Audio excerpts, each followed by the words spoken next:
right, this is Miss Regina Blackman. She's a second grade teacher at South Smith Station Elementary School. I'm going to ask her a couple questions. What made you decide to become a teacher? Well, my decision was based on becoming unemployed. I was actually working for a company that folded, and I had an opportunity to go back to school. The company that I worked for, they paid for my college education, so I was looking for a job that was in demand. And I know that being a teacher is a job that is demanding and that I could get a job. Now, I did have some desires to become a nurse, but I've always wanted to be a teacher. All right, okay.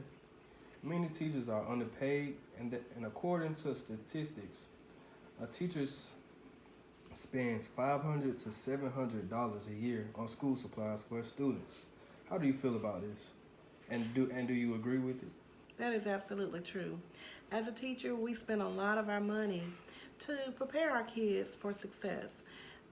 Usually, the beginning of the year, we want to make sure that our classroom is inviting, and we always want to have all additional resources um, to help to teach our children. So that is true. We spend a lot of our extra money to prepare them for success. All right. Many people say that teachers they don't get paid a lot. How much do you think teachers should get paid per year? That is absolutely true. And it is, we are underpaid, but we're rewarded from our kids.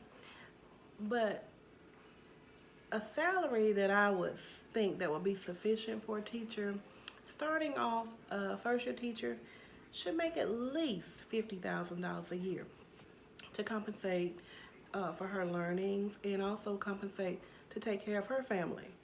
You know, there are times when you see a lot of teachers picking up second jobs.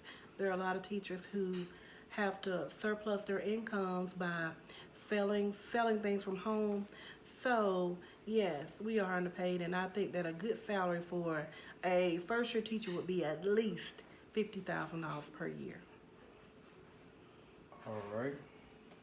Talk about what do you want to see change in the world of teaching? Some of the things that I would like to see change would be a lot of the administrative parts. Teachers have a lot on them. Um, Not only do we teach the kids, we have benchmarks and we have assessment tools that goals that we're trying to reach. I like to see some of that not being so micromanaged.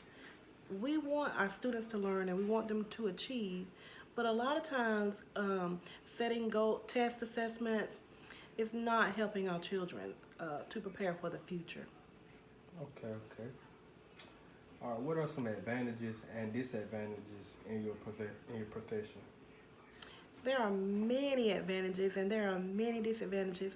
To say that as a teacher, being out, one of the most things that we look forward to, we get a chance to spend time during Christmas and holidays and summers with our kids or our families. Those are some of the perks that teachers have. And we also get to love on our kids every day. That's a great advantage to have children who look up to you. Sometimes it feels like, you know, they really, really care about their teachers and you form a relationship with them. So as a teacher, that would be one of my biggest advantages. One of the disadvantages is having to deal with a lot of behavioral issues.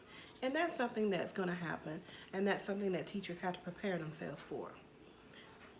All right.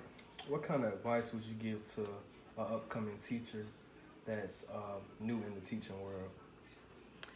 One of the things that I would tell her is to prepare herself to learn something new every day and to understand that the tools that she have received from college are great, but a lot of that stuff she will not use.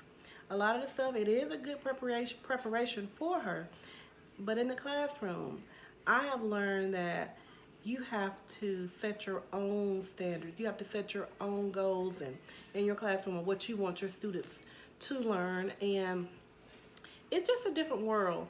And I would tell her to stay positive.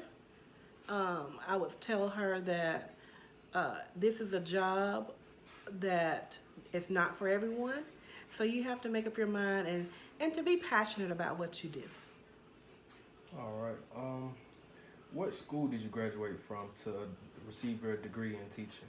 I graduated from Troy University, and I have a master's education from University of West Alabama. Okay. Which one of those schools do you like the best?